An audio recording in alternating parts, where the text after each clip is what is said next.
episode is a special one. We don't just have one great mind, we have two great minds on the pod at the same time. Michael and Blaise are joining us together. And this is a very interesting combination. Now, last year, you noticed two papers written by each of them and some collaborators, and you found some interesting similarities in terms of what they were thinking or where they were going, but from very different perspectives. And we'll include a link to Helen's article describing these papers in the show notes. You might want to take a quick look at that, pause, and then come back and watch the interview or just read it later, whichever you'd like.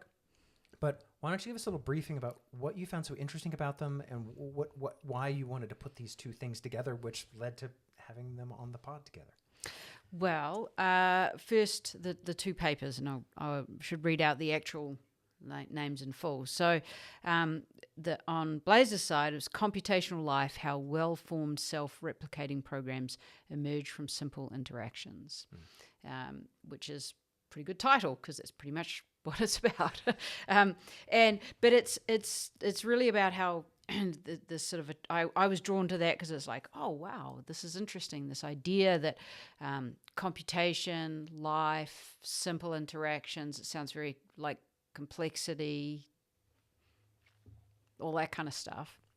And one of his co-authors is James Evans, who we'd also interviewed in the past. Yes. And knowing that James has also been thinking about some of these big steps, what are the big steps in science that we need to take. And so I was drawn to that, as well as, for the purposes of thinking through what is this in the context of the artificiality? What is this in the context of computation at the foundations of both life and intelligence and agency?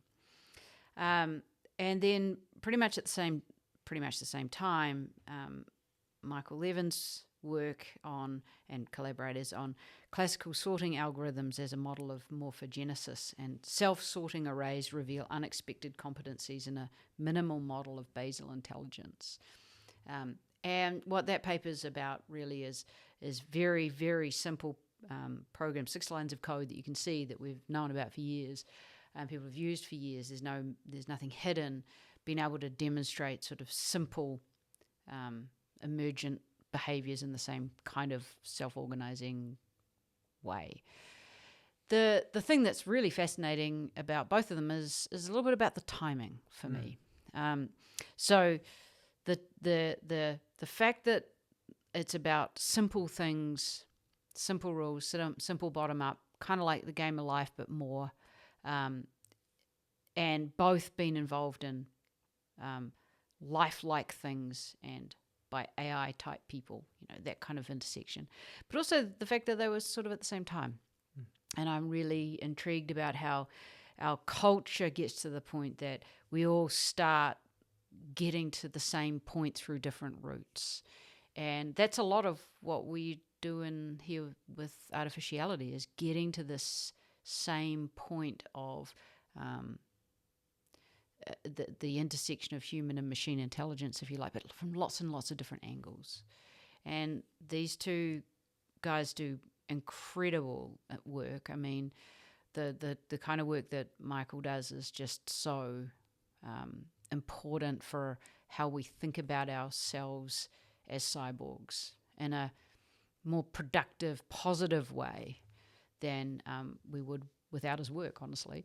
And we had him he spoke at the summit. He kind of blew people's minds. He talks a little bit about some of those parables and stories. And with Blaise, bringing in this very rich interpretation of where artificial intelligence, synthetic intelligence might be able to take us. We're just on the cusp of some totally different thinking about what it will be like to live with these synthetic intelligences, and so it was a huge privilege to have them together and see them spark off each other. Exactly. All right. Well, thank you. That's a great introduction to a complex topic, and we hope you enjoy our conversation with Michael and Blaise.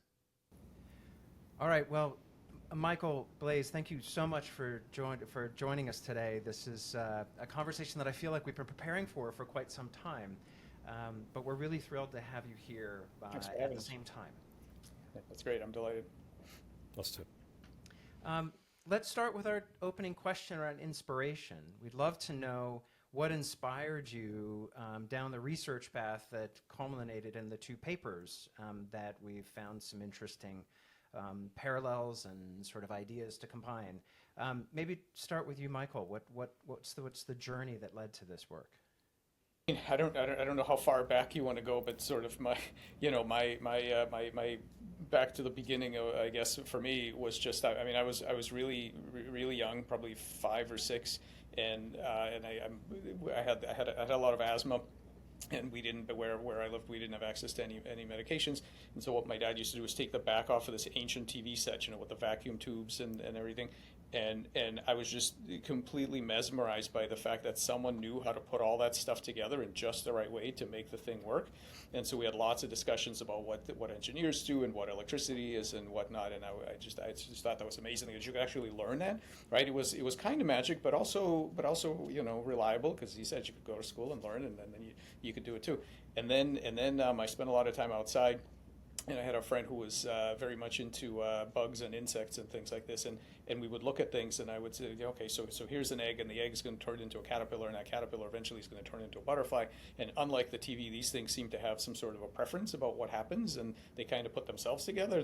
You don't see any engineer involved directly, and so just that alone, what's the same and what's different, basically has haunted me from the beginning. Blaise, what about you? I mean, how did you get to I'm really curious how you got to this journey for this project and thinking about the code tapes, et cetera, that you describe in that paper. It's a fascinating work. Thank you. Well, I mean, I also have. There's also a lot of childhood stuff that I could raise similar to Mike. I was also obsessed with vacuum tubes and electronics and programming, and I have a feeling there are a lot of parallel experiences that we could talk about from way back. But my more immediate inspirations over the past few years, one of them has actually been Mike and his work, which I think is remarkably brave and multidisciplinary relative to how sort of straitjacketed and monodisciplinary a lot of cutting edge research tends to be today. My other big inspirations, and I talk about them right at the beginning of my book that is coming out from MIT Press, or 2 books, I guess, What is Life and What is Intelligence, are Turing and von Neumann. And they are, I mean, I feel like it's difficult to measure any of us against those intellectual giants, but they also were extremely multidisciplinary. They were opening up new territories, and they had a bunch of tools in their toolbox. They were both very strong mathematicians, but they invented entire new fields and hybridized fields in ways that are almost unimaginable for our kind of more specialized world 70 years on to think about. And so a lot of what and well, to be much more concrete, Turing and von Neumann were the founders of computer science, among many other achievements. But also both of them, late in their life, they both died young, and late in their careers, they both also founded theoretical biology. They did a bunch of seminal work in morphogenesis in Turing's case, which is very much a field that that Mike has advanced in recent years. How living things pattern themselves dynamically using chemical and other signals, other local signals, and von Neumann figured out what it would mean for something to be able to reproduce itself, for something to have the instructions inside itself for self-constructing, and in doing that, he drew a direct connection between biology and computer science, because as it turns out, that machine that constructs yourself has to have a tape or instructions, and in that he prefigured the idea of DNA, which when the Watson and Crick paper was until 2 years after he theorized all of this, and the idea that whatever is doing that self-constructing would actually have to be a Turing machine following that tape, which literally means that all of life is computational, which I think is a very profound insight, and one that we still haven't fully wrapped our heads around. One of the things that I think von Neumann would get a huge kick out of is that one of the things we see our Xenobots doing, which are these autonomous little self-organizing little creatures made of frog skin cells, is that if you sprinkle a bunch of loose prospective skin cells in their vicinity, they will run around and collect them into a little ball, which will mature into the next generation of Xenobots, right? So it's kind of von Neumann's idea of this thing that runs around, collects material. But what's cool is that their tape is no different from the standard frog embryo. Their genetics is exactly identical. We didn't have to program them to do this, and so the machine that's implemented by these things is creative in the sense that it doesn't just do the thing you think you programmed it to. I mean, yes, it knows how to make a frog and everything, but it turns out that we didn't have to program anything to get them to do this amazing thing. And I think that's, I think they would have gotten, and I think probably Turing would have also liked. And what I love about the Turing thing and the fact that he was looking at embryogenesis, towards the end of his life, this idea that the construction of the body and the construction of the mind are kind of very symmetric problems, I think was a brilliant insight that he had that is still, we're just beginning now to really understand the full implications. One of the things that really attracted me to put you guys together was that it felt like there's almost this sort of coincident moment that these papers came out. And coincident in that sense that so much of what's culturally happening sometimes can make it look like inventions are coincidence. So I think there was a paper written about how Alfred Russel Wallace and Darwin's ideas happening at the same time wasn't a coincidence either. That the cultural shift that was happening allowed them to sort of bring some of those ideas into our collective consciousness. And this profound insight that computation is the basis of life is so kind of freaky. But when you say it was von Neumann that came up with it, it's like, that's a long time ago. This takes a long time. And I'm wondering whether you guys thought it was a coincidence. Is it like you came to it from similar ideas, or why the timing, or am I just imagining that? What do we take out of that? That's a great question. I think, maybe for somewhat different reasons, Mike and I are both believers in synchronicity. My own sense about it is that, there's this phenomenon called multiple discovery, which has a long history in science and technology studies. Robert K. Merton wrote about this, in a very compelling way in the 1970s. And actually, multiple discovery has itself been multiply discovered. But the principle is that, whenever we look at big inventions, big discoveries, even big artistic movements and so on, it seems weirdly like a bunch of people invent the thing or discover the thing around the same time, as if they're all in telepathic communion or something. And the classic example is calculus, Newton and Leibniz, or the light bulb, which we know all about because of all these patent disputes. There are maybe a dozen different patents that all come in within a few years of each other, that are all inventing the light bulb. And if you stop and you ask, well, why? Why then? It's the question almost answers itself. Like you can't have a light bulb without certain reagents that are in a way combining, in the reaction vessel of people's brains. And the reagents are the ability to blow glass, to create a vacuum, to generate an electric current, to draw a filament. It takes all of those precursor components for a light bulb to happen. And once those components are there, it's inevitable that somebody is going to be kind of at those intersections and sort of put two and two together. It doesn't mean that everything is historically inevitable. When you look at the designs of those light bulbs, they're different. And sometimes in trivial ways, like do they have prongs or do they have screws? Is it righty-tighty, lefty-loosey, or the other way around? So there's a lot of contingency as well in these sensitive moments when something gets invented. But also there is an inevitability. It's both. So I think that's a big factor. And in fact, when I think about how evolution works, or my conclusions at the moment about how evolution works are that it's very similar.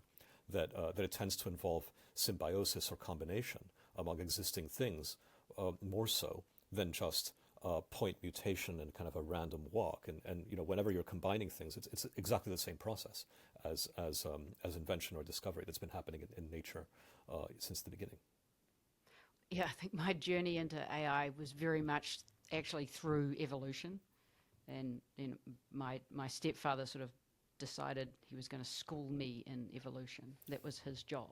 And as I started looking at AI, I sort of realized, whoa, what if we get to a point where these things have more evolutionary behavior? Would that change how we think about that intelligence? And I went through that journey, dragged him through that journey, and I think we're on the cusp of sort of more and more people being on that same sort of journey.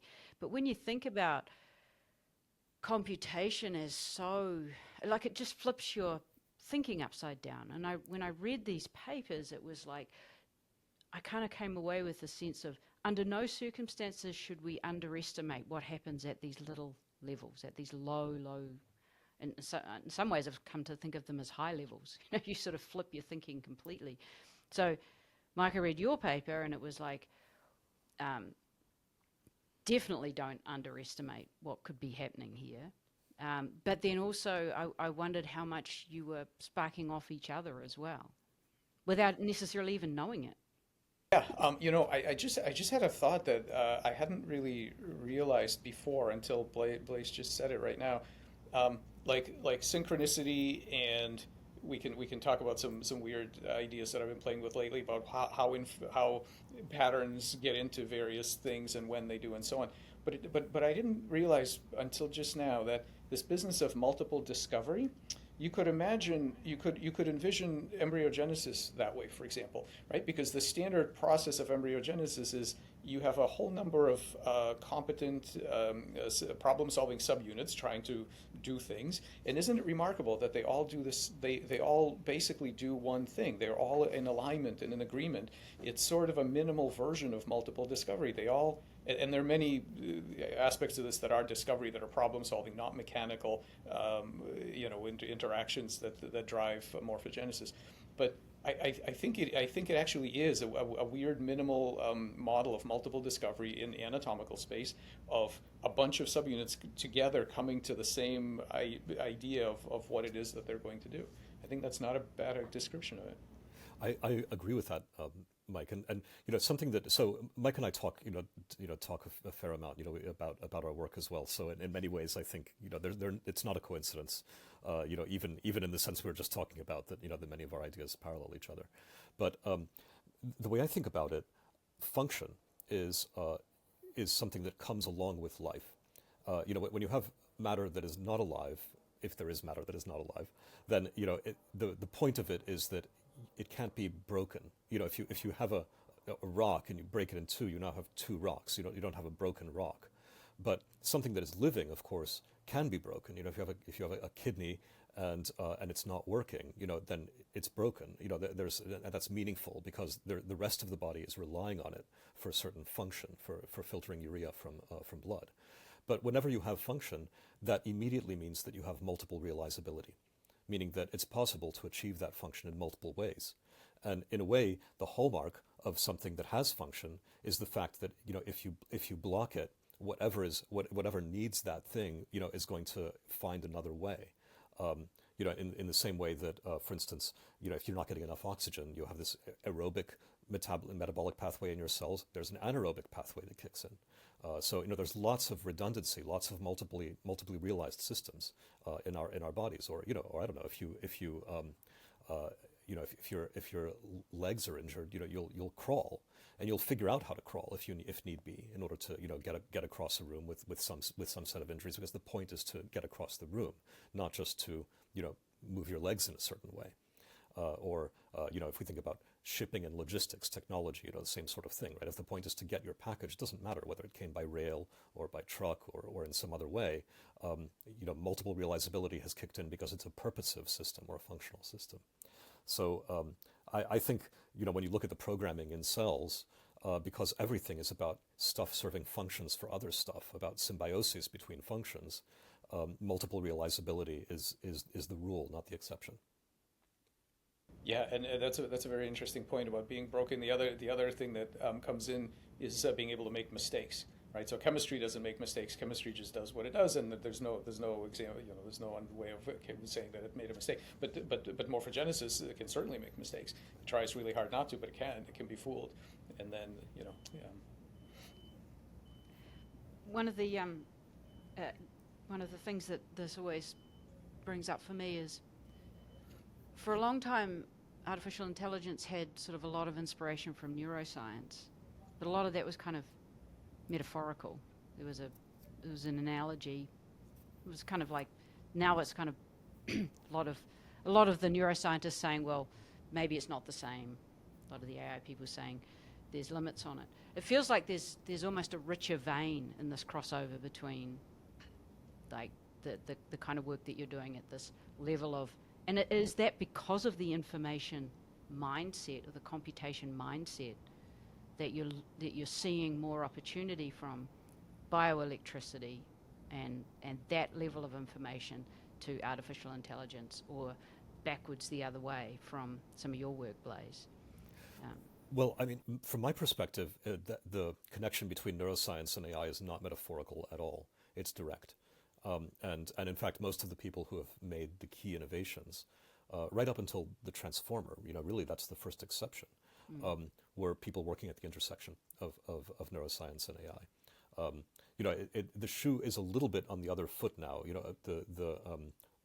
All of the models, all of the computational models for AI systems up until the transformer were very directly inspired by neuroscience. In many cases, neuroscience that is decades old, like the convolutional neural nets that characterized the 2010s were based on Hubel and Wiesel's model of vision that based on experiments they did in the 50s and 60s.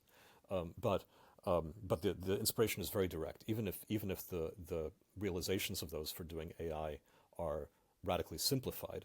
They're very much based on a neuroscience picture, and the shoe is a little bit on the other foot now, because the inventors of the transformer model were in a way the first ones who I think really not coming from from looking at it as an artificial brain, but just thinking about it from a purely algorithmic standpoint. And yet there is now a bunch of work to go back to the brain and understand whether there might be things going on in the brain that actually look like those operations that the transformer guys stumbled onto, because multiple realizability, because they needed to solve certain problems, and it turns out nature needed to solve the same problems in our brain. So there's likely more there to go in the other direction than we realize at this point. And this is just a question of whether theory is ahead of practice or practice is ahead of theory. They kind of trade places. At the moment, practice is ahead of theory when it comes to AI. We have AI that does a lot of stuff, and we're now going back and doing neuroscience on the AI networks, which is a relatively new development of the last few years, because they're doing things that that are worth studying and that we don't fully understand. And then we go and look at things like brain score, which evaluate to what extent the activity in artificial neural nets can actually be mapped, or looks like activity that we see in brains. And again, there's this kind of multiple realizability thing. We realize that even though we didn't build it in explicitly, there's a strong similarity in many cases between the way cortical maps get developed, or the way activity works in these artificial systems, and the way they get done in the brain, because we're looking at underlying structures that are universal. Yeah, there's also another thing, which is that I'll make this claim that neuroscience is not about neurons at all, and basically this is the big lesson of bioelectricity research, is that when we really understand what the evolutionary precursors were of all the cool things that brains do, we realize that the point of it all is not anything about neurons. The key dynamics were discovered around the time of bacterial biofilms, a really long time ago. It's much more what I think, my personal opinion is, which I think is partly why it becomes relevant to many things besides besides brains, including AI and so on, is that it's about cognitive glue. So it's about policies by which competent components, such as neurons, get aligned together to produce something that is more than the sum of its parts. Right? It's what makes us more than just a pile of neurons. And okay, electrical networks are really good at doing that and at integrating information across time and space. And evolution loves them for this reason, and it uses them all over the place. But that's why I think what we're really talking about here is not neuromorphic architectures in the sense that we are going to make AI that looks like brains in various ways. What I think we're really doing is studying the way that collections of things can process information that has a relevance beyond the individual parts and the competency. They project problem solving into new spaces. All these cool things. It's not just about neurons, and it's certainly not just about brains.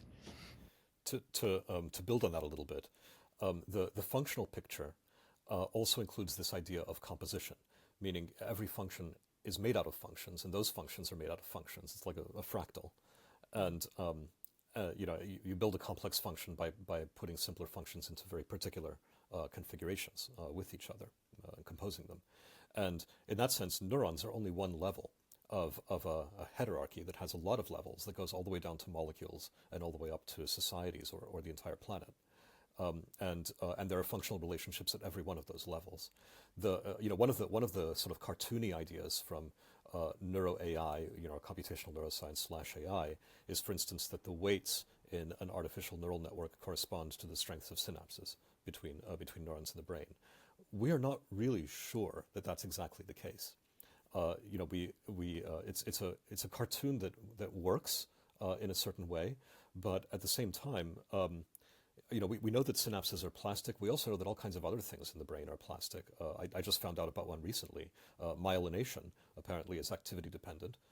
This is the fatty sheath that goes around axons, and if varying levels of activity will result in different levels of myelination getting built up around the axons, which will change the order in which spikes are received.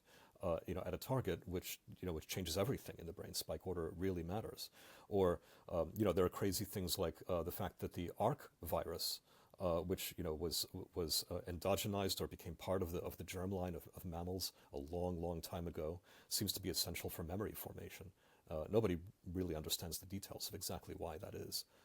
But the idea that there are viruses in our brain, that have become obligate parts of our own genome and that are essential for us to form new memories, I find very provocative. I'm curious about how you guys think about the limits of AI as we talk about it now. So this ability to go into new problem spaces, the ability to almost sort of, if life is able to kind of pull itself up by its own bootstraps, if there's some sort of different way that we should think about causality. The general the conversations that I hear are quite there's a lot of push and pull on whether we need to have a different language around complexity, a different language around how the causality, the causal nature of information, and how that might change what a living system can do, or how it structures what a living system can do. Do you have how do you resolve these sort of difference between what life is versus what artificial life might be? So this gets us back to the motivation for the algorithms paper. So all said and done, at this point, I don't think we make intelligence, or we don't make it in the engineering scenarios for AI, and I don't think we make it in the biological case. My current favorite model of this whole thing is that basically what we make when we make living embodiments or robots or machines or computers or any of that stuff is we make interfaces or pointers to patterns in Platonic space. Some of those patterns are things that the mathematicians have studied for a very long time, so these are kind of facts about prime numbers and truths of number theory and things like that. And other of these things are much more higher agency, active things that we would recognize as kinds of minds. And so what I think we really still understand very poorly is the mapping between the pointers that we make and the thing that they reference to. So we make things, and if we're good engineers, they do the things we expect them to do. But I also think they do a lot of other things besides what the algorithm or the materials are directly saying to us. And so this was the impetus for that algorithms paper, because I wanted to take something that was extremely minimal, that had no new biology that anybody could hide behind and say, oh, there must be a mechanism for that somewhere underneath. No, this is 6 lines of code. You can see exactly what it is. It's fully deterministic. Everybody's been using this thing for decades. Everybody thinks they know what it does. And we wanted to show that, yeah, it does what the algorithm says it does, but it also does some of this other stuff. And it's not just emergent complexity or emergent unpredictability. Those are easy to get from cellular automata and so on. It's actually a kind of problem solving, and it's a kind of it has components that you would recognize as components of cognition.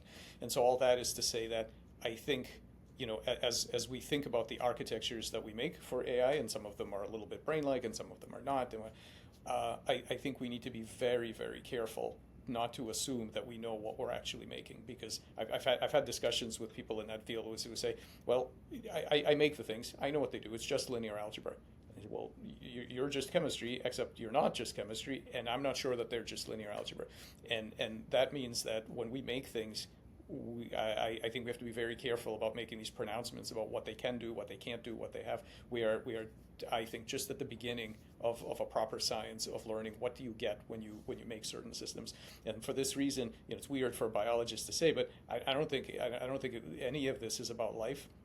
I think we call life systems that are really good at pulling down some very cool patterns, and that's great. But I think even something as dumb as a simple sorting algorithm can do some of that, and people have done things with minimal matter research, active droplets and then these things. The amount of surprise you get is massive, and it's not just the surprise of noise or unpredictability. It's the surprise of new competencies that you turn around and say, wait, we didn't have a controller for this. We didn't have an algorithm for this. Why does it know how to do this? We didn't have it, like in the case of some of our biobots, we didn't have a long history of selection shaping these things to do this. This works out of the box, and I think that's why I think we have to be extremely careful at this point not to assume that we know what we're doing when we make these things.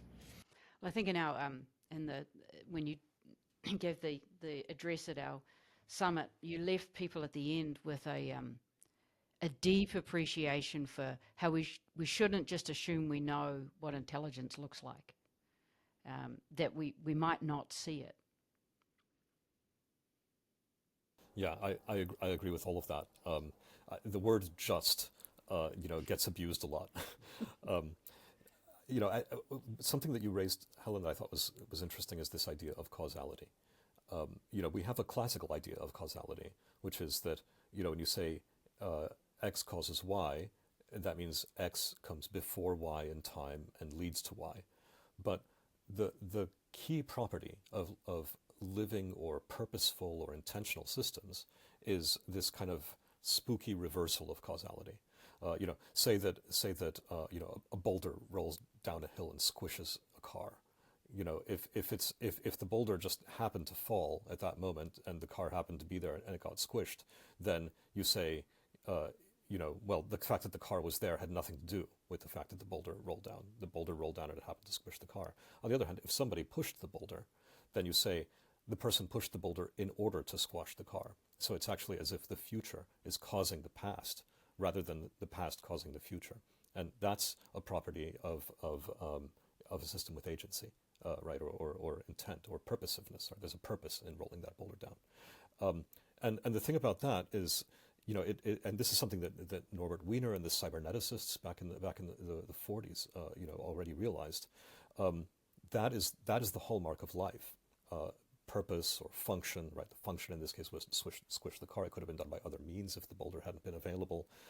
And the cool thing, and the thing that we, I think, got to happen in our paper was to watch the emergence of purposiveness out of a non-purposive system. So this is a system that could compute, but we didn't seed it with any kind of purpose.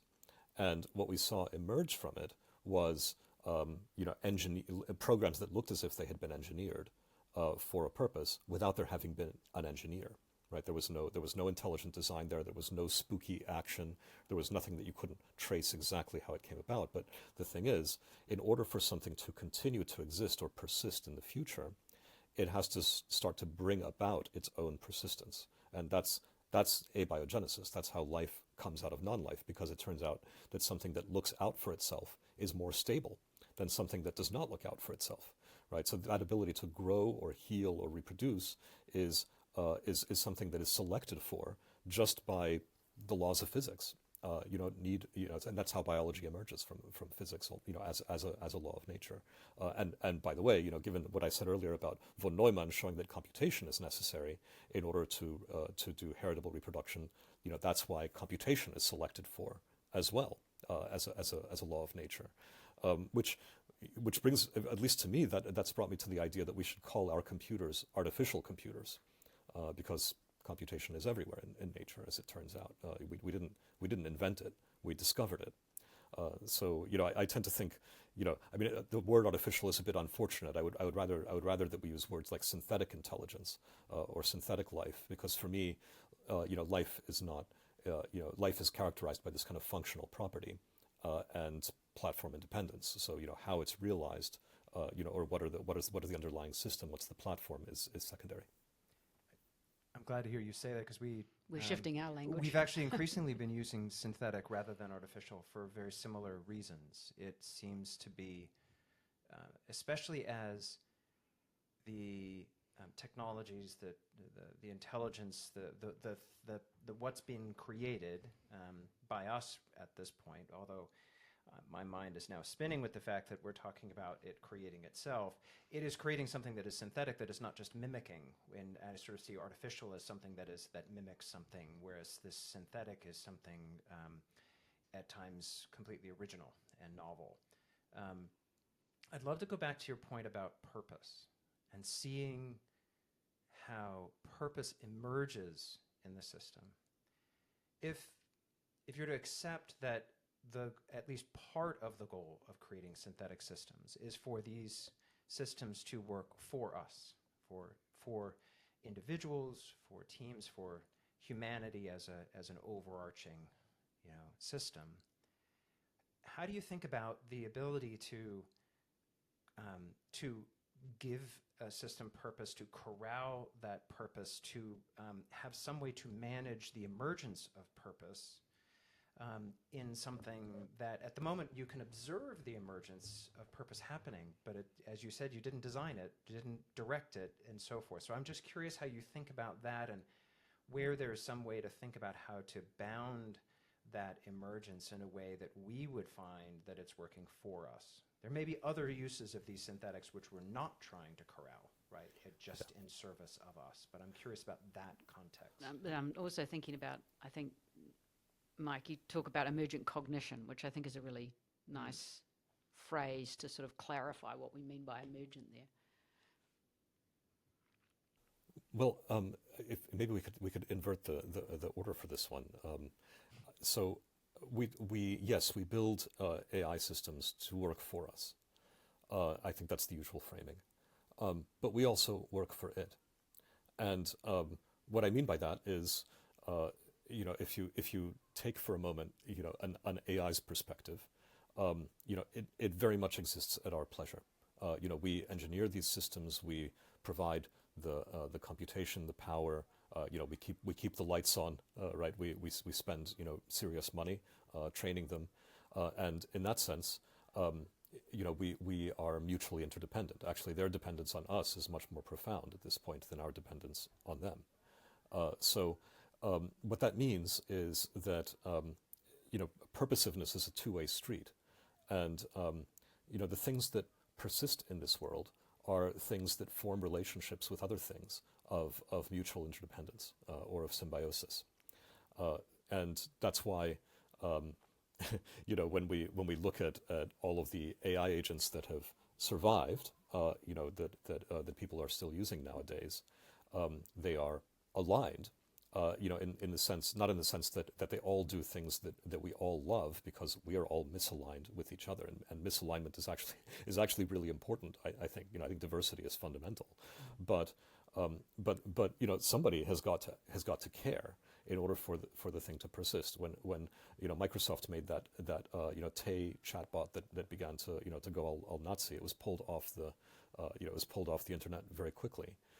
Because the relationships that it had formed were no longer to the liking of the entities that were supporting its existence. So I guess what I'm trying to say is that I think this act of symbiosis of things serving functions for each other and then becoming a whole that then serves further functions, that's kind of the basic operator of all of evolution, and us developing AI, is no different from all of the symbioses that have occurred before. We think of ourselves as very distinct from computation and from computers and from AI, but I think it's all part of the same system, and there's a larger arc here in which symbiosis makes larger wholes that are more and more sophisticated. Yeah, I think I would continue that theme of a commonality, and I would say that a lot of people really like to make binary distinctions here. So it's kind of popular in philosophy to say, like, we got objects such as biologicals, which make their own goals in some sense, and then you've got these machines that, well, we tell them what to do, so they're radically different, right? So I don't see that. What I see is what I call the continuum of persuadability. So what you have is a spectrum of things, starting with mechanical clocks on the left, and humans and whatever is beyond that on the right, and various systems in between. And what's different as you move across this, well, there's several things that are different as you move across this continuum. But one of the things that's different is the bag of tools that you're going to bring to your interaction with it. So I take all these kinds of cognitive claims and mentalistic talk and everything, I take that to be interaction protocol claims. What you're really saying is that I think that this system is amenable to what? Physical rewiring, control theory, cybernetics, behavioral science, psychoanalysis, friendship, love. What are the tools that I'm going to bring to this thing? And I just want to point out that even on the very leftmost side to things that we think, no, this just does what we want it to do, even there, you have some degree of autonomy, and that you need to, all the way on the right, the system has a lot of autonomy, and basically it's a two-directional relationship where you are also vulnerable to ideas from it, and you're benefiting from its agency. In the middle, you have things like cells and tissues, where some people think of them as mechanical objects, but you actually get much further if you understand that they too have memories and goals, and you're much better off resetting their expectations and things like that. But even all the way on the left, and where this always comes up is people say, well, okay, all this sort of panpsychist kind of talk, where does it stop? What's the bottom of this thing? And I just want to say that even when you get down to particles, right? And we can talk about, and I want to make a distinction between purpose and goals. I tend to say purpose when it's a system that has metacognition to know its goals and to be able to reset its goals, and then you can say it has purpose. Whereas goals, you don't have to know you have goals to have goals. But anyway, even there, you have these things called least action laws, where it's like in the example that Blaise gave with the boulder, somebody who planned to crush the car and rolled the boulder, that's a lot of that's a lot of cognitive activity. But a much more minimal example is, for example, light taking the least action path through a bunch of possible paths that it could have taken. And if you think about an engineer building a roller coaster, so you have to do a lot of work to get the thing up to the hill. But guess what? You don't have to do any work to get it back down. That's a minimal. Now that's not much. It's not much cognition, right? It's not a scintillating conversationalist or anything. But it's something. It's not zero. It's the fact that it does certain things that you do not have to micromanage. You can take your hands off of it for a while and benefit from the fact that it already knows how to do certain things. So following a simple concentration gradient is something like that, right? An energy gradient. If you have a thermostat, you can let it do more. If you have a smart thermostat, you can let it do more. And if you have other kinds of creatures, you can let it do even more. So to me, all of these things, I don't see a bright line anywhere here. I see compositionality, as Blaise was saying, of a material that is to various degrees, it has autonomy, sometimes extremely minimal, sometimes more. And life is an amazing example of systems that really scale up the competency of their parts, right? So things that are good at doing that, rocks aren't very good at doing that, but living things are great at scaling up the cognitive life cone of its parts. But that stuff starts very early. It doesn't start. I don't think it doesn't start with the invention of brains or even life. I think cognition is a superset of life, and already at the very lowest, as the example, the amazing example that Blaise's the paper shows, and the stuff that we've been looking at in these minimal models, you can already see this poking through. And my personal, I mean, I can't prove it yet, but my personal feeling is that a good way to think about this stuff is that it's like it's under positive pressure. You don't have to sort of yank it out of the space that it lives in. It takes very minimal interfaces for it to start pouring out. It's everywhere, and it doesn't. In fact, Josh Bongard and I are working on a paper called "It Doesn't Take Much," and it's about these kinds of things, like what's the minimal system you can have. And I think it goes, at least in this universe, it goes all the way to the bottom, I think. I agree with that. I have maybe a slightly different way of thinking about it, but we get to a very similar conclusion. If you think about the fact that evolution is at work even before there's life, simply in the sense that certain things persist and other things don't, then you can look at the early history of the physics of the universe and just notice that let's suppose for a second that quantum fields are the bottom layer. I have no idea whether they're the bottom layer or not. There's probably something else, but let's assume that's the bottom layer. The things we call particles are, if you like, the outcome of an evolutionary process. They're the things that persist. They're solitons or perturbations that can persist through time in that field. There are many possible perturbations, but a bunch of them will just die out, and those are the ones that persist. Now you go a little bit further in the history of the universe, and you get protons and electrons combining, right, to form hydrogen. That's, if you like, a symbiosis as well. It's like, well, these two perturbations can combine to form something that is also stable. That doesn't mean that there's much in the way of computation. In fact, those are pre-computational. There's not real computation happening there yet. It doesn't form a Turing complete system, but it is a system that that can get by together, as well as apart, which means that it's going to persist through time. So they're evolutionarily selected for, and there's a process whereby things come together, that leads from particles to atoms to molecules, and all of that happens in a prebiotic world. So I see that evolutionary selection and symbiosis story as being one that spans from pre-life to life. For me, the big transition point is the one at which you get a general purpose computer, which is what has to happen in order for you to get heritability of a life system. So somewhere in that moment when chemical reaction cycles that are sort of like an autocatalytic metabolism, and the place where you get the RNA metabolism symbiosis, where there's a genetic code, that's where you get life, but it's really just one symbiosis on a ladder that leads from quantum fields to us and beyond. Hey, could I ask a question about that, Blaise? I'm interested in when you said that it's the point at which Turing universal computing shows up. Do you think that's is that an objective fact, or is that observer dependent as to whether something is universal? That's a great question, and I don't think it's a simple one to answer. Even in the strict definition of Turing machine, you need an infinite tape, which means that nothing exactly qualifies. So there's a little bit of fuzziness about sort of where that is the case. Also, Susan Stepney, for instance, from York, University of York, has done some work on how do you map a physical process to a computation, and how do you talk about something being computational versus not being computational. So I think it's an active area of work, and one that we definitely should talk about in more detail. But what is definitely the case is that as you get to more and more sophisticated systems, they become far more repurposable or retargetable. You can't, in practice, do much in the way of computation with nothing but a hydrogen gas.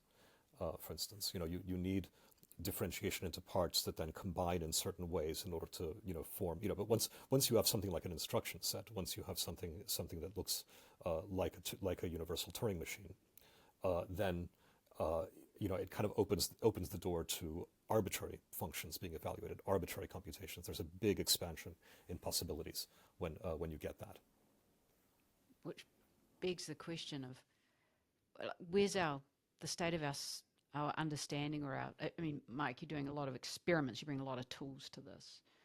What's the state of our science for actually understanding how this purposefulness or how these goals might emerge from these systems? Like, how well do we know? How can we build theories around that?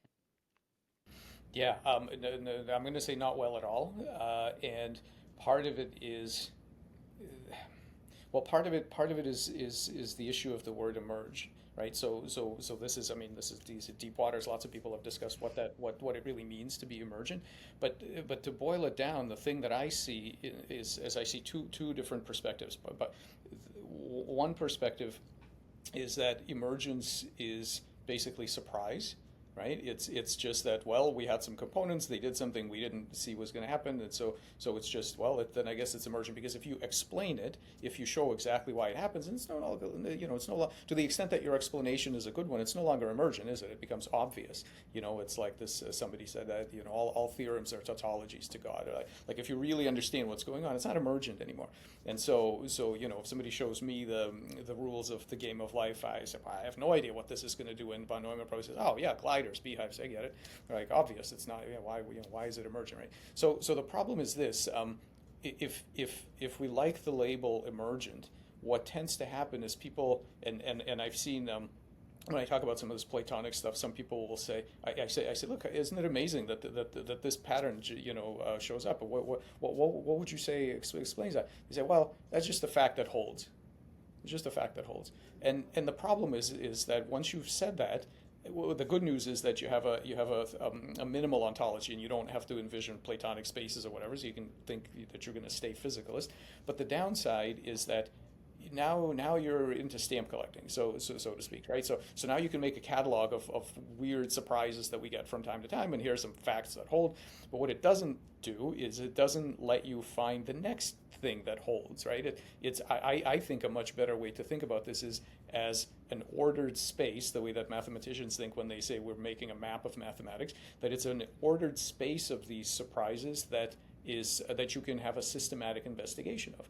And to do a systematic investigation, you can make things like our Xenobots or Anthrobots, like AIs, like other things that are letting you fish in different locations in that space and pull out things that you've never seen before, and then start to understand what is the structure of that space. What's the metric? Is it dense? Is it sparse? Is it what's the mapping between the things that we make and what comes out? And so I'm sort of now playing with these models whereby the reason that we don't understand where goals come from, where novel problem-solving competencies come from, we see it all the time. We see these surprising things, gene regulatory networks, small set of chemicals that turn each other on and off. That's it, nothing else. No cells, no nucleus, just that alone. Turns out, if you look at it the right way, it has 6 different kinds of learning that it can do, including Pavlovian conditioning.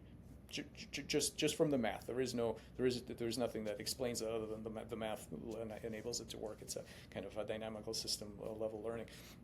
So I think the reason we don't have a good science of it yet is conceptual, is because we've been staring at the pointers, and whereas what you're getting is more than you put in. That's the problem. Is that we've been conditioned over the years to think that the thing that we are making, that this is the thing. All the secrets are right here in this thing, and I don't think that's true at all. And for this reason, we are constantly surprised. And that's some of this is beyond my pay grade, but we make these kind of structures all the time. We make social structures, we make financial structures, we make Internet of Things, and at best, people think that you're going to get some unexpected complexity or unexpected consequences. But what I think you actually get a lot of the time are novel minds of different types with different goals, and we have almost zero understanding at this point of what other capabilities are going to be, and if it has significant goal directedness, what the goals are going to be, you know, and this is, I think, imperative and kind of an existential threat and opportunity for humanity is to have a mature science of, when you make novel systems, what is going to be their level of competence, and what goals are they going to have when you make them. And so for creating them and for recognizing them, because I think we have a lot of mind blindness based on our evolutionary firmware, where we're okay with recognizing like medium-sized objects moving at medium speeds in 3D space and say, oh look, that crow is intelligent, maybe the whale is doing something we can recognize, maybe an octopus. But I think we're surrounded by very unconventional minds in all kinds of weird guises, and we are completely blind to them, and we do not know what the goals are. So. I think that's right. I mean, I approach this question, from maybe a slightly different perspective, but to reinforce what Mike just said about the problems of reductionism or physicalism, as it's sometimes called. One thing that I would cite, for instance, is Conway's Game of Life. We know the rules; they're trivial. Conway defined them. There are like 3 of them. You have more than 3 neighbors and you're alive, you die. If you have exactly 3, you and you're dead, you come to life. And I think that's it. And so like its theory of everything is, fits on an index card and leaves most of the index card blank. Nonetheless, we know that the game of life is Turing complete, meaning that you can make a computer in it. And on that computer, you can put any imaginable software, you can do any imaginable computation. So what that tells you is that what is possible in a universe defined by that minimal theory of everything is literally everything. Everything is possible. So there's no sense in which the theory of everything tells you, everything that goes on in a universe, governed by those laws. It tells you, in fact, it tells you exactly nothing, because the fact that it's Turing complete means that you could realize all of those computations in any universe capable of doing computation. So it's sort of the opposite of the usual picture where we say, well, physics follows from math and chemistry follows from physics and biology follows from chemistry, and there's this ladder, and understanding the bottom is sort of the core to understanding everything. No, it's almost the other way around. Mm-hmm. The other thing I would mention, so I give a little parable in my What is Intelligence book of an alien observing a theater filling up. So let's say that there's a theater and 5 minutes before the show is going to start, they open it up to people without tickets, and there's a person at the door with a clicker, and and they have 50 seats they've reserved. So when the 50th comes in, they shut the doors. If I'm an alien experimentalist and I'm watching all of this take place, I'm seeing the people come through the doors, I'm seeing the clicker, I might conclude that such and such person who came through the door, caused the door to shut. That would be my causal model of what's going on, and I could follow all of the physics, all of the neuroscience in everybody's head, and figure that causality out. But the clicker was part of that. If I take the clicker away, what will happen? Well, the person will instead, keep track of a tally, on paper, or do something else, right? This goes back to that multiple realizability or functional picture that we were just talking about. It's not accurate to say that the person who came through caused the door to close. That person probably wasn't even aware that they were the 50th. There was a larger purpose at play here, and understanding that purpose is essential to understanding the system. And there's nothing spooky about that. I'm not saying anything supernatural.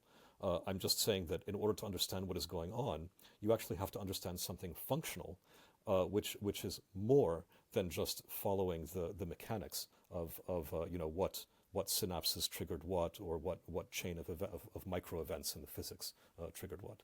I hope that parable makes some sense. Yeah, well, and it speaks to how it's not just we have to be able to theorize and experiment across all of these different layers. There's sort of nothing that you can remove, but how you stitch it back together again in terms of the overarching purpose and goal. A lot of what we think about with the AI work we do is just how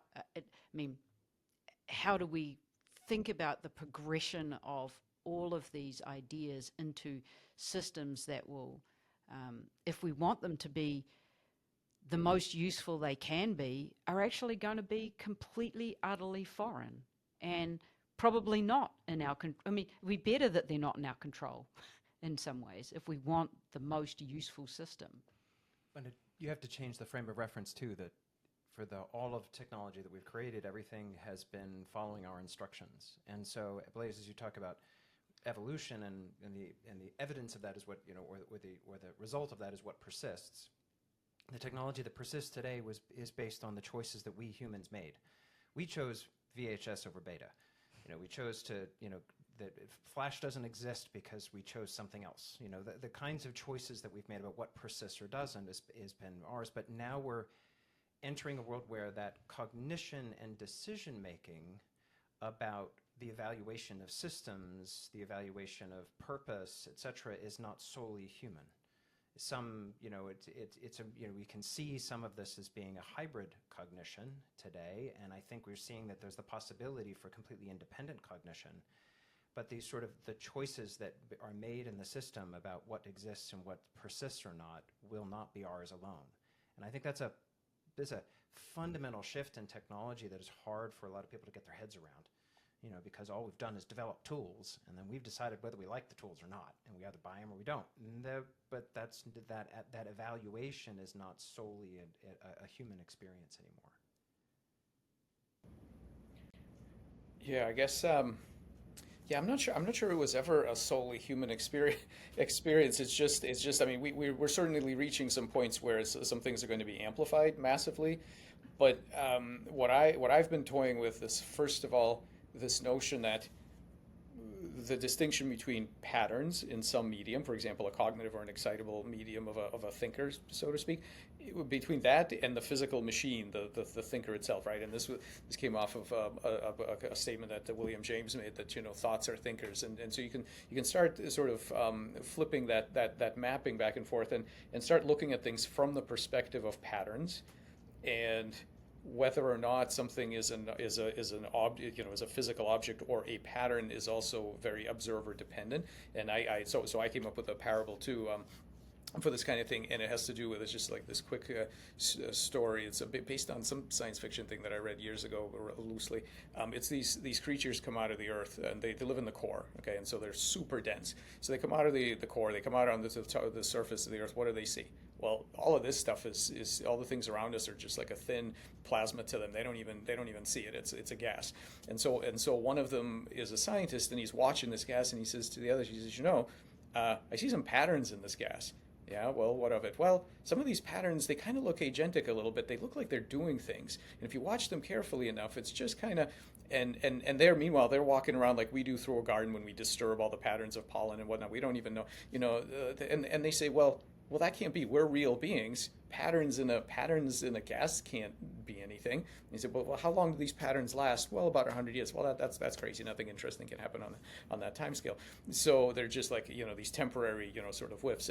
And we see that in biology too, because you have fleeting thoughts, and you have persistent, intrusive thoughts, and then you have sort of personality fragments, and then you have full-on human personality. And so it starts to be clear that we are metabolic patterns, right, in space and various chemicals, and so whether something is a pattern or a real agent is observer dependent. And so then if you start looking at it from the perspective of the patterns themselves, you can sort of envision a feedback loop, maybe with evolution, and probably with technology too, where I don't think you can put all the agency on the humans and what they're choosing. I think you have to look at it as well from the perspective of the patterns, and say that if these patterns in fact are under some sort of pressure in that we don't really have the vocabulary for it, so I don't know if I'm using any of these words ultimately correctly, but they somehow want to be expressed in the physical world.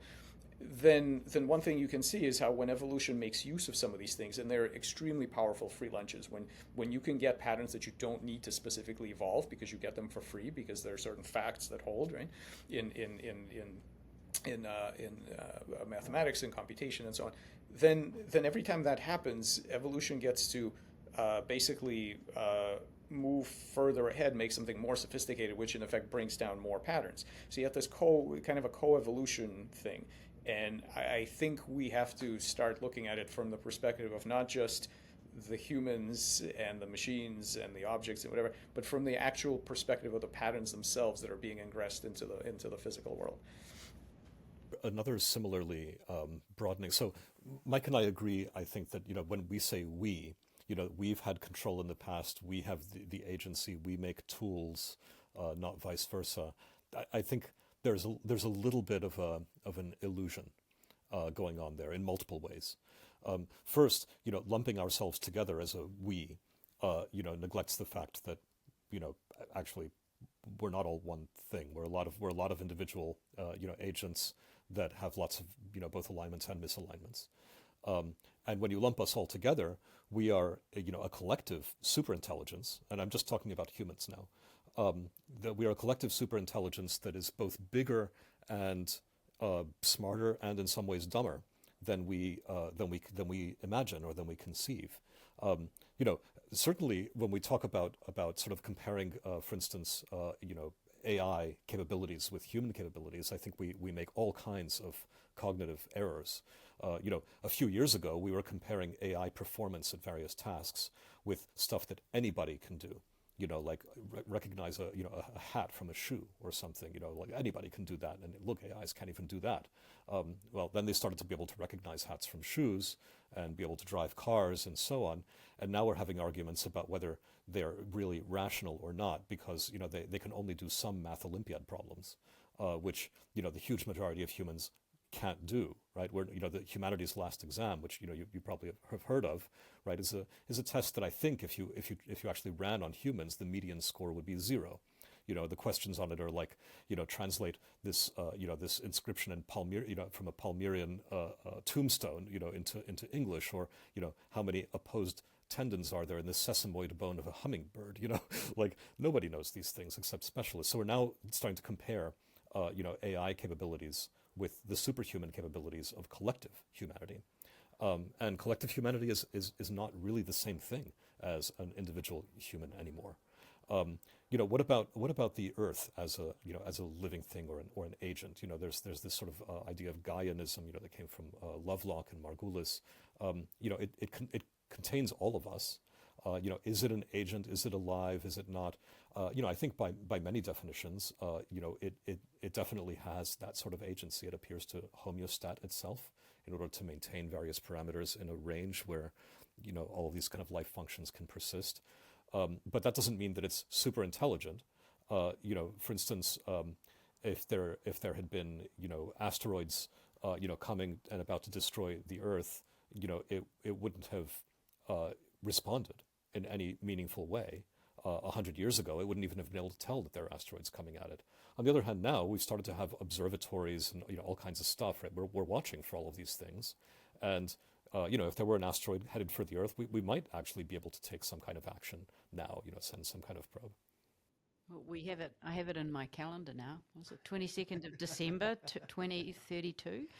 Well, apparently that one's going to miss us, but like there's a chance that we would actually be able to deflect it now. What does that mean? That that the Earth as a whole has now gotten smarter and is actually able to preserve itself, right, in ways that it has a sense of vision, that is able to see oncoming meters and defend itself. I think in a sense, yes, it does mean that, right? But it's not what we think. So I don't know. I have a lot of issues with the use of we. And with this sense that it's monolithic, it's well defined, it exists only at one scale, and so on. Yeah, totally. Very much agree with you. And It's very. I mean, there's been some of the challenges for quote unquote AI alignment with what? With what? Well, thank you so much for your time. We have to do the T-shirt. Yes. Do you want to describe your T-shirt? Because it's we awesome. talked about it before. Well, it's about time I'm recognized for my sartorial expertise. So this is, I can't believe it's taken this long. So this is a shirt that was done for the Diverse Intelligence Summer Institute there, and so this was done by Brenda de Groot, and she's a very talented artist, and you can see it's sort of a combination of technology and biology, right? And I think Yeah, I think that's really, I mean, a lot of people are talking about AIs versus, living things, but what we're going to face in the short term is hybrids and cyborgs and combinations of all kinds. And I think that's really going to shed a lot of light on some of these things that, yeah. So anyway, so this is a favorite of mine for these kinds of conversations. So thank you, Brendan. Well, thank you, and thank you to both of you.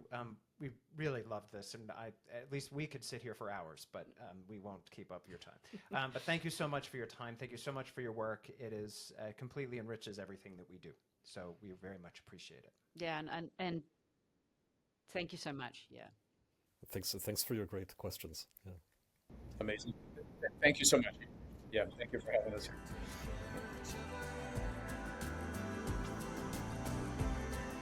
Spinning solid state.